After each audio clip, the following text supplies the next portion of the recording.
Hey everybody, I'm Bob Bakert with Jazz Guitar Today. We're here today with David Becker and his trusty guitar. Does that guitar have a name? It's been with you for a million years. It has, yeah. It's the Million Miler, actually.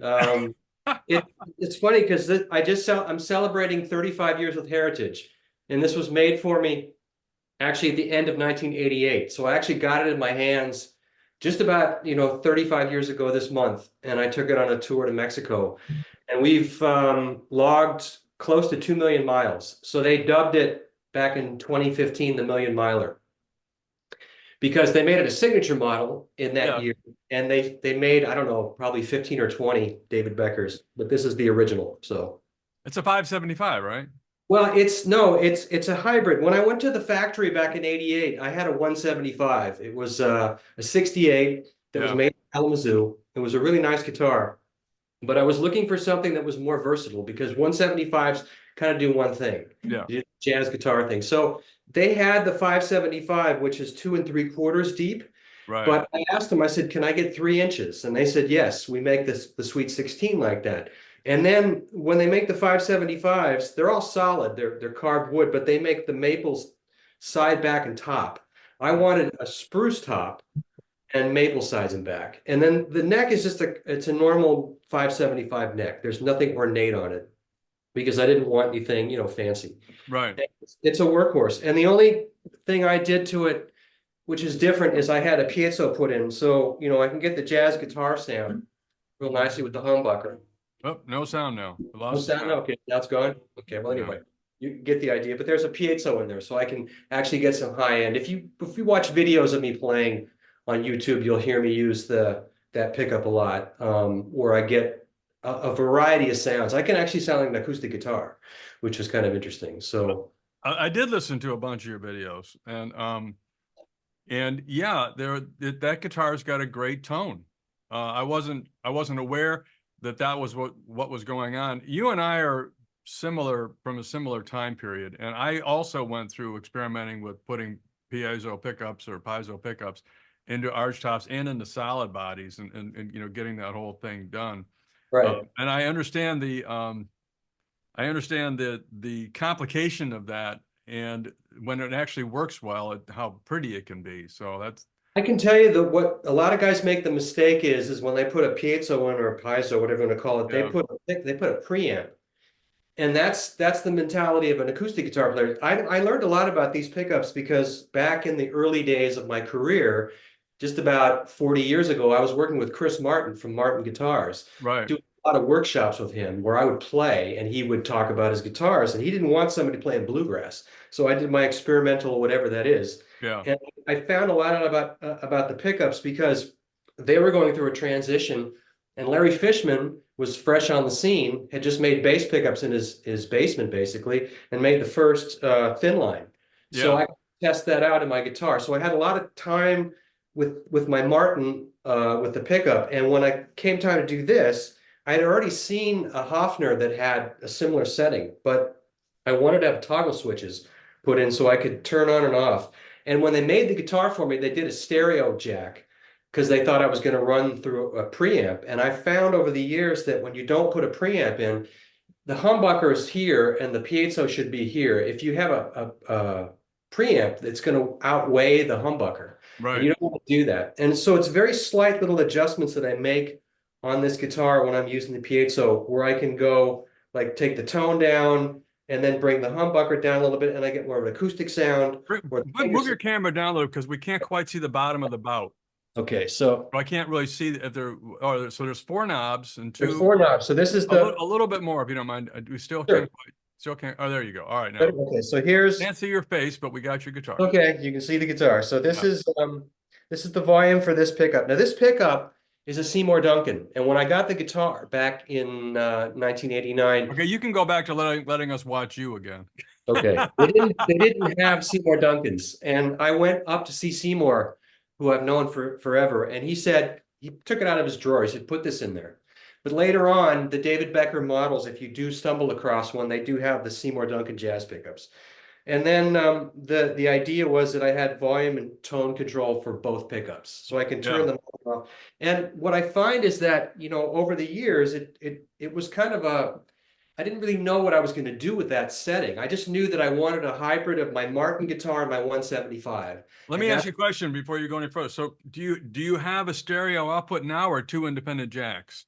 no, it's just one jack. One It's a jack. mono jack. Yeah, it's a mono jack, and the mono jack works great because I can do all the mixing here Right. with passive sound. And what I normally do is when I'm not using an amp, I'm going into a direct box. Right. So especially when I play solo, some of you might have seen the Planets project that I have going Yeah, I on now. did. Yeah. Yeah, so I in that concert I was using an amp on stage, but I was going direct into the board. And I do that because there's a certain sound that this guitar emotes. I do that in the studio too. And you can actually do a lot with these tone knobs that you wouldn't think, because even though, the tendency with an archtop humbucker pickup is that it kind of goes from 0 to 6 very slowly, and then it goes from 6 to 10 like this, right? Right. But you can, if you learn how to adjust that little increment, you can do a lot. And a guy that I don't think a lot of people think about doing that is Pat Metheny. When he was playing with his 175 back in the day, he was always adjusting his volume and tone Right. just ever so slightly, even though he was playing really loud. You know, Yeah. it's just got those little subtleties. And then I learned a little bit about that too from Joe DiOrio when Joe would play, and he would play with the thing halfway down, or Joe Pass would do that as well. Yeah. So there's a lot of room to do that, but you really have to be sensitive to the fact that when you're playing this instrument, it's like mixing in real time. And so when I'm doing what I'm doing with the loop pedals and all that stuff, there's a lot of consideration into how much of this particular pickup am I putting in there. And Right. again, it's not so much this, it's more of listening. It's hearing the sound of what it's creating. Right. And room is going to be different. So because you walk in and go like, okay, I know that setting is going to work. You go into a big hall, it's like, no, it's not. So you're going to have to adjust it. But the adjustment comes ever so slightly. So each time it's different. I I'm laughing because I could have just given that speech. Uh, um, yeah, yeah. I've spent a little bit of time with all of those phenomenons, and yeah, I hear you on that. And what's interesting is what I find with acoustic guitar, I'm calling that an acoustic guitar for like with more acoustic instruments. It's a whole lot different than an overdrive, an overdriven solid body guitar because the tone control does very little once you make a decision that you're going to go full smack. I mean, you can get more highs and all that kind of stuff, but the nuance that you can get out of the more acoustic sound and the blending that goes on, whatever it is, and there's a whole this whole thing about impedance matching and how one thing Mhm. relates with another and changes it. I have a big background in all of that, and so I'm not going to bore you with it, but I will say this: I don't care. I just want to know if it sounds good. Exactly. Well, that's the ultimate thing. I mean, I've worked over the years with lots of different engineers and producers and guys Right. that, won Grammys and all that stuff. And the one thing that I learned from them is it's not about the gear, it's about what you hear and how you are able to adjust things. And that's, I mean, because it's music, it's sound, and people get too caught in like, well, if I do this, I do this, but everything is different. And the thing too that we don't think about is that this guitar or whatever, it has an acoustic sound that's Right. being amplified. So a lot of that has to do with how does it sound acoustically? And if I play this acoustically, it sounds great, unto itself. And then when you add the pickups, it just enhances it. And I can play very loud, and I can Yeah. play in I played big places for like 40,000 people, and this guitar can really resonate and still have the clarity and still have that what I'm looking for to be able to Right. articulate what I want to do. I love it. I mean, I remember you playing an instrument back in those days. I've been following you since articles in Guitar Player that were written about you. Okay. So you've been on the scene a long time. I remember. It's 40 years this year as my Yeah. touring career started. I Yeah. remember seeing you. Yeah, I remember all of that for a long time. And when I got the message from Lori, I thought, yeah, oh, that'd be cool. What's going on there? And so that the, um, So we're talking about gear. We've done that. Well, while we're here on gear, because normally I don't talk a whole lot about gear, but what amplifier are you using? Well, right now I've got just a little quilter that I use for basically at home, but in the concert I did in Springfield at the Performing Arts Center, I had it. When I go on the road, whatever they get for me is, I generally tend to like solid state. I know tubes are preferred by a lot of guys, but I can work with that. The tour I did last year in Japan, I Right, did 14 concerts, and each one had, sometimes they had a jazz chorus, sometimes they had a Fender Twin, right. one place had a polytone. I mean, I'll make anything work, I like both. yeah, I, well, I for certain purposes, you can get a yeah, tube amp that really is, let's say, kind to an archtop, it is because kind certain tube amps can be unkind, and that's all I'll say. of. I'm sorry. That cracks me up because I know exactly what you're talking about. I like the sound of solid state. I like the feel of solid state. I like the immediacy of solid state. Yeah. There's a whole lot of things that solid state does really, really, really well. There's a whole lot of things that tubes don't do really well, but not all of either variety, are good. Some are great. No, Some are in not. fact, on my first album, Long Peter Madsen, I'm using a Dumble and I'm going direct. And that was by design because I met Howard at the time. He was working with Eric Johnson, and Eric was rehearsing for his first album, Tones. Yeah, And we did in the studio. We did some gigs together later on, but the engineer was Chet Himes from Texas, and he said, "You got to try this amp." So I tried Eric's rig, and Howard said, "You can take it in the studio, the one amp I have here, and use it." So because I had something else that I was going to use, yeah. and so that's it. That was a tube amp. So I got to play on Robin Ford's Dumble. It's a long story how I don't even know Robin knows I did. I sure, I know. snuck in backstage. I'm playing on. No, it's a long story how I got to do it, and we were in a room size of a small studio, probably the size of what you're in right there, and I mean it was so freaking loud. I mean, it couldn't even. I couldn't even stand. So let's talk about you and your projects and what you're doing now. So Planets, is that I believe is your newest project. Is that That's the not latest correct? project, yeah. And Planets came about from an invitation that I had with the Space Channel, which formed, like, it's got to be about 4 years ago. And I met the owner of it, and we just started talking about music and space. Right, And I said, there's a really interesting connection between the universe and music. right, And he's a musician too. And so we talked for hours. And what they did originally is they were using a lot of my recorded music and putting together some videos of space and different kinds of scenery that they would do for each tune. And then they came to me and said, "Could you like improvise some music for the planets?" And I said, "Sure." And this was just after the pandemic had hit. It was about a year into it.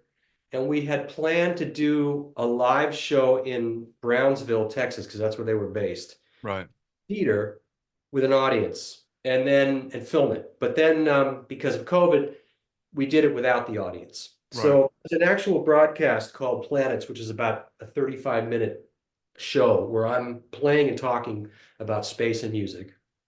And that was the birth of that idea to take it on the road. So last year I did the very first live concert with an audience at the Performing Arts Center in Springfield, Illinois, which was a great place to start it at. Since Lori and I bought a house here last year, I had no idea that they had a Performing Arts Center, but that just kind of worked out. So I'm taking it on the road. I'm going down to New Zealand in March for some dates for that. We also have some interest in Europe for planets, and then also in the States. Different areas we're looking at trying to get this off the ground. Because what it is it's not just a guitar concert. It's me performing with all the visuals behind me on a big screen. every city has got a planetarium. Yeah, It seems like I yeah. know Atlanta has theirs, and I mean, what a cool idea that is. Um, And yeah, and it's what's cool about it is I expanded on because all the pieces I did on the original broadcast were improvised, except for the title track Planets, which right, became the title of the latest CD. And what I did was I tried to listen to what I did and take that a next step. So now the concert I just did, if you watch those versions of it, they morphed into something else.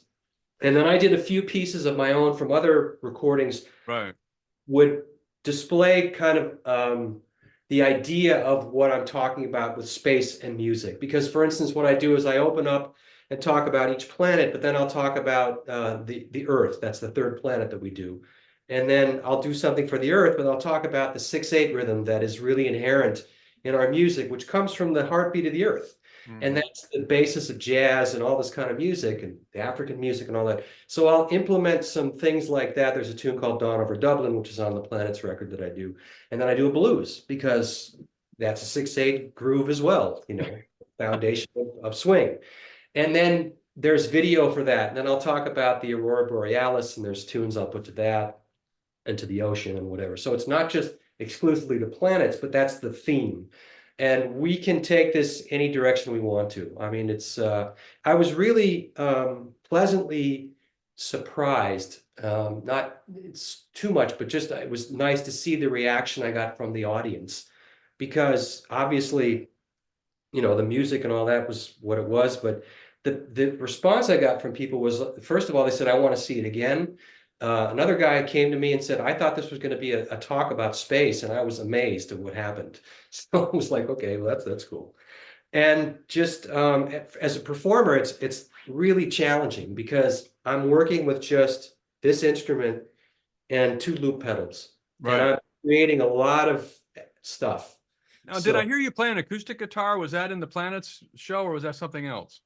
You might have heard me play an acoustic, but if you saw the Planets footage, I'm playing this, and it sounds like an acoustic because I'm setting up a piece, the Yeah, you're Dono. setting up a rhythmic thing. The camera shot was from back. That's this guitar. That's this it guitar. it Yeah, sounds incredible. And the thing that you're doing on it is you're actually strumming it like an acoustic. There's a big difference exactly. between the And I'll strum tell pattern. you, let me show you something. This is what I learned in the studio many years ago. Is when I do that, I use a very thin pick because I I mean, more normally like that, yeah like this. Yeah, I usually use as jazz. opposed to that. Yeah, Yeah, yeah.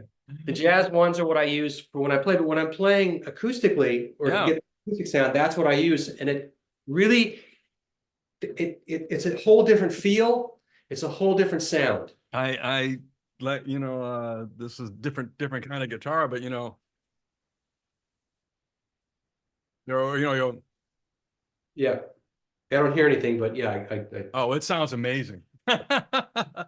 It's just as if I had like a D28 or something like that in my, right, right. because of the thin pick, it runs through the strings, as opposed to this thing, which is your typical jazz. Exactly, which is I too mean, hard. it sounded great. And what was really cool is it looked great.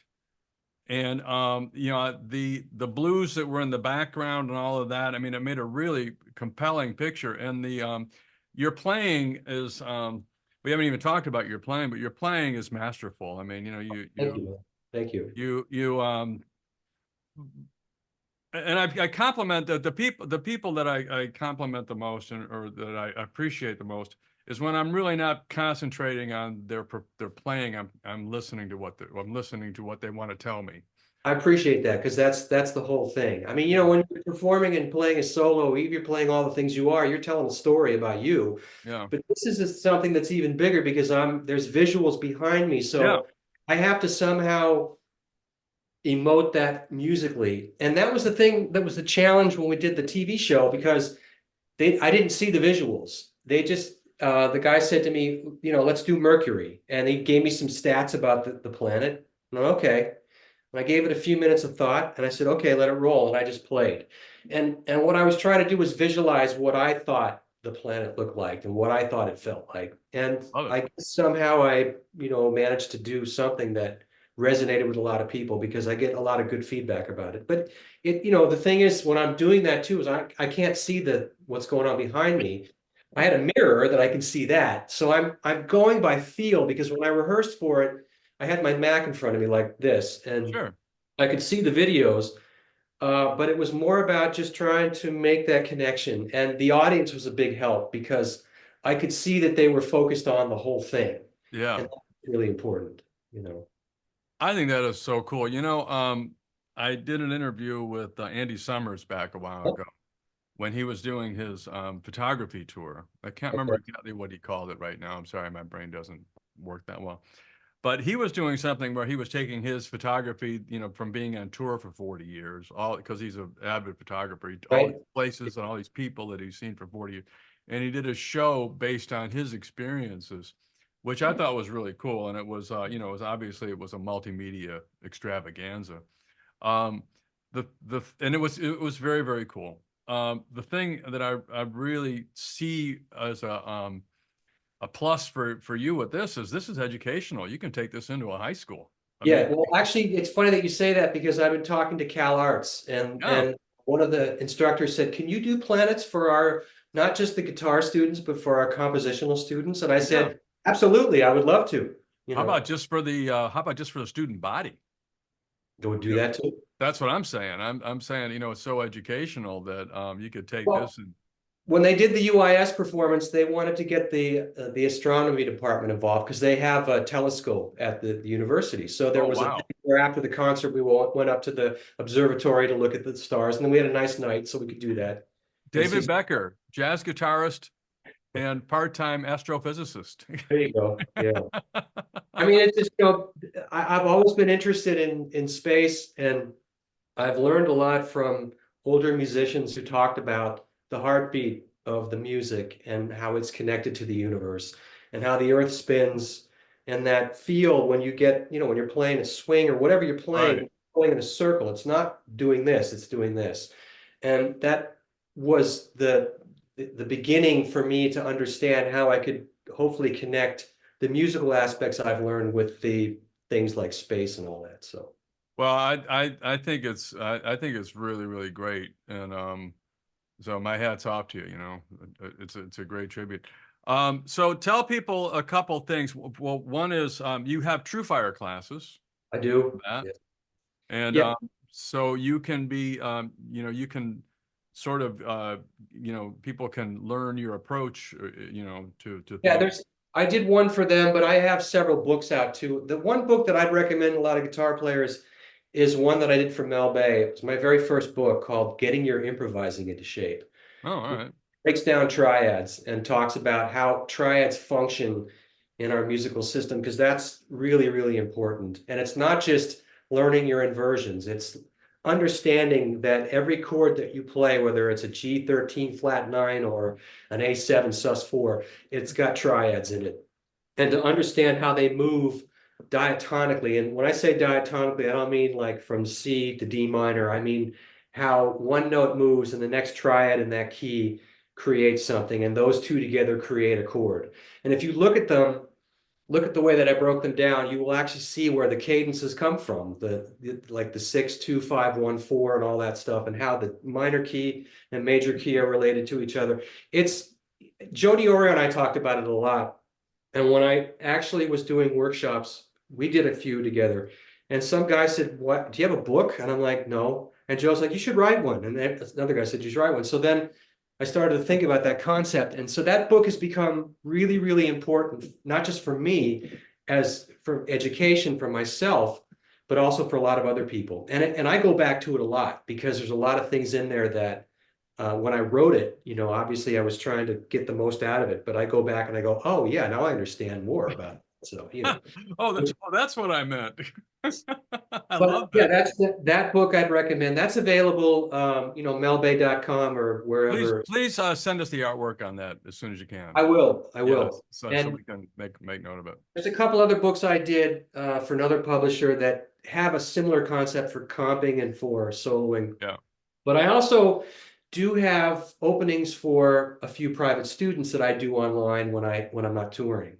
So if somebody wants to contact me, just contact me at my website, which is db@davidbeckertribune.com, and send me a personal note. I'll answer you. And I do, when I'm not touring, because I got guys all over the place, I can set up an in-person, like on not Zoom, but we use another music app that a guy designed in Germany. So Well, let me, this is really great. I appreciate that. Let me invite you to be, a member of our family here. Anytime you got something that you want to get out, we can do this a lot. Just say, hey, Bob, Fareed Haq is a good example of a guy that, we just, hey, Fareed, he's got something he wants, we talk about it, Frank Vignola and all these guys, it's just when you got something that you want to talk about, or, hey, maybe these guys would be interested in that. Yeah, we would be. okay. Or if you have a thought, and you want to, jot down a couple of ideas, just written ideas, send them on, and we'll put them out. No questions. That'd be wonderful. We'd love, guy of your caliber and experience. We'd love to have. We're trying to make this a community as much as possible. Let me just say a couple things real quick here. If you are enjoying what you're hearing, please subscribe, like, share, follow, and do all those things. Check out David's stuff everywhere you can check stuff out. You're on Spotify, I know that. Yeah, it's all I think all the albums except for the very first two, which are on Universal, and I don't know why they haven't released them digitally, but everything else is available. And so how do people keep in contact with you to know where you're going to be? So let's say on my website, there's a Facebook David Becker fan page, which you can gladly join. My wife Lori takes care of that. Right. You can go on Instagram and you can follow me there. We keep all the social media. There's a YouTube page where I try to post some educational videos, put some of the musical videos up there as much as I can, and you can contact me there as well. So they're all kind of, up to date, so to speak. So very cool. Is there something you before we call it a day, because we want to do this more, okay? Because I could think of a lot of things I'd like to talk to you about, but let's meet it out. You know what I mean? Is there anything that you'd like to make sure we get done today that we haven't covered? Just, yeah, I mean, that pretty much covers it, I guess. I mean, there's a lot I could talk about. I'm grateful for the opportunity to talk to you. And vice versa, reverse vice and all that stuff. If anybody wants to get in touch with me directly, please reach out to me. I know a lot of guys are shy because they think that I don't have time. And even when I don't have time, I make time because for me, what's important is to explain, if it's an educational thing, what's going on. I've had people make comments about, boy, that's over my head. And I told the guy, I said, if that's too much for you, man, let me know and I can make a video for you and break it down slowly. Right. So you see exactly what's going on. Well, I'll tell you something. This is a compliment too. I hope you take it that way. That if you watch you play, like on YouTube, you know that you're an accessible human being. Oh, thank you. I appreciate that. So people should see that and know that, hey, if I contact David, he'll, at least be open to the thought, of what I'm bringing. Listen, thank you, man. Tell Lori thanks. We appreciate it. My pleasure. Bob Bakert with David Becker for Jazz Guitar Today. Let's talk soon. Good luck with Planets. Keep us apprised of when you're going to be places. If you book a couple of shows in Poughkeepsie or Buffalo or Roanoke or wherever, let us know. Or if you get some footage from from anything or just a couple of snapshots. If Lori goes on the road with you, whoever, take a couple pictures from where you are. Okay. And just send them off and, hey, this is from the show last night in, Miami, wherever. And I have some stuff from the Planets that has not been put on YouTube yet. I'll send you a couple little things of that. That would be killer. We would love that. Okay. Thank you so much. See you, everybody. Bye-bye now. Thanks, David. Bye.